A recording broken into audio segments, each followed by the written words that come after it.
Hello, God's beautiful children. I think it's time to share my testimony. And people say, what is your testimony?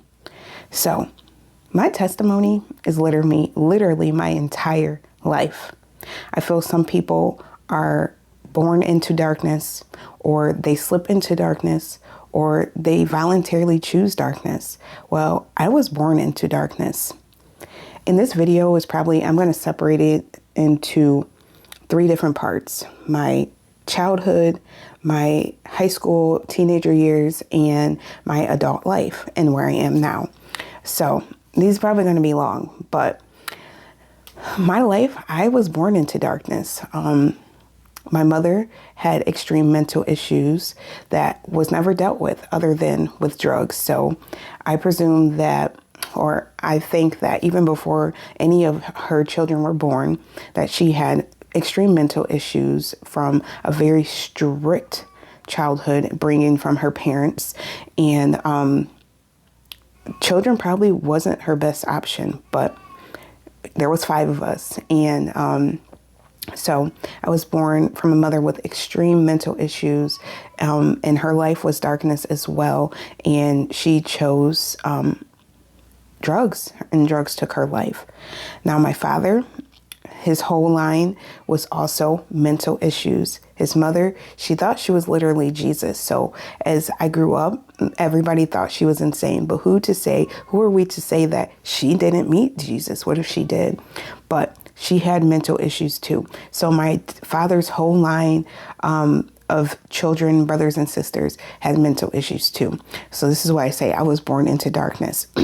My father is also an extreme hoarder that is in denial. So my relationship with him has always been estranged because I can't even go visit him. There's nowhere to even sit in his home. So that's the beginning of my story. Now, next, as I was born from my parents, I have 5 siblings. There's me, and I have 2 other sisters and 2 other brothers. And so we were born into a broken home from the very get-go. Like I said, my mother was in the life of using drugs. She had a pimp, and she basically cheated on my father from the beginning of my life that I can remember. And I grew up with not having my parents together. I've witnessed my mother. These are things I can remember from when I was really young.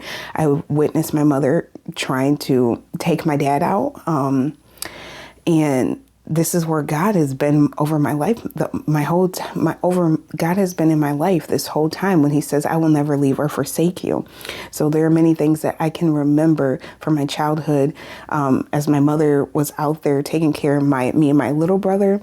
And my dad was at work. My mother used to take me into crack houses with her. She used to lock me in the basement. And I can remember that me and my brother were down there for hours, because she was living her life, doing what she wanted to with people who do drugs. And we all know that drugs can sweep you away really fast. And although I know she loved us, but she loved her drugs more. So that's from the very beginning. My parents got divorced when I was 2 years old. And by the age of 4, they were no longer together. So I grew up with 5 siblings and a working father who was never home. So my story is about love. I never had it. And so every little part of my life, when a little bit of love came to me, or a little bit of something that I felt gave me fulfillment, I clung to it.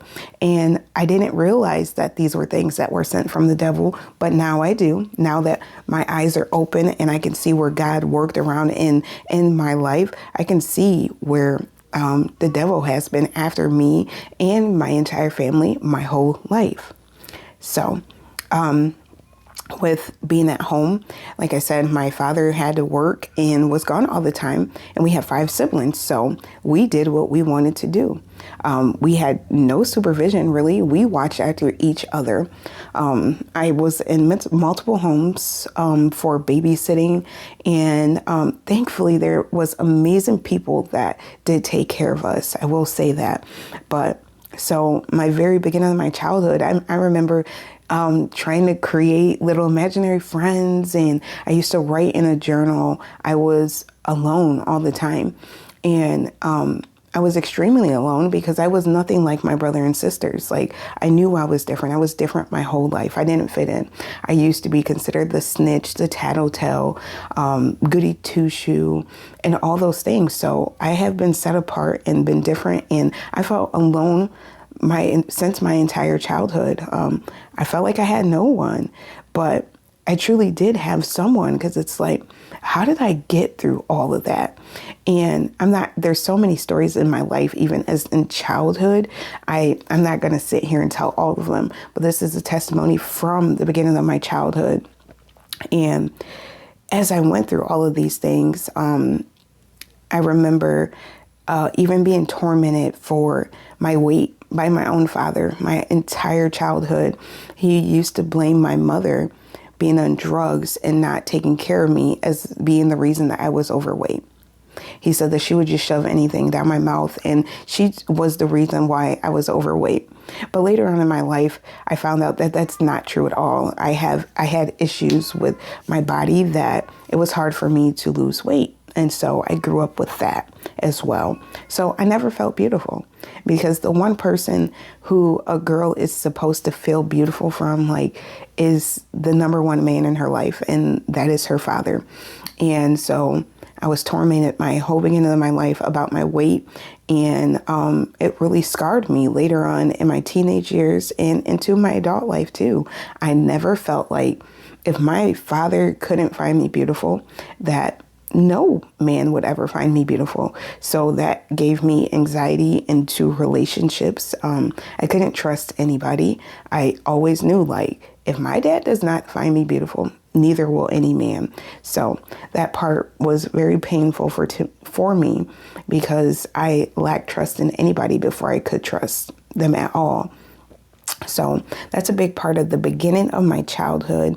And I'm pretty sure many of other things will come up. But school life as a child, I was a straight A student.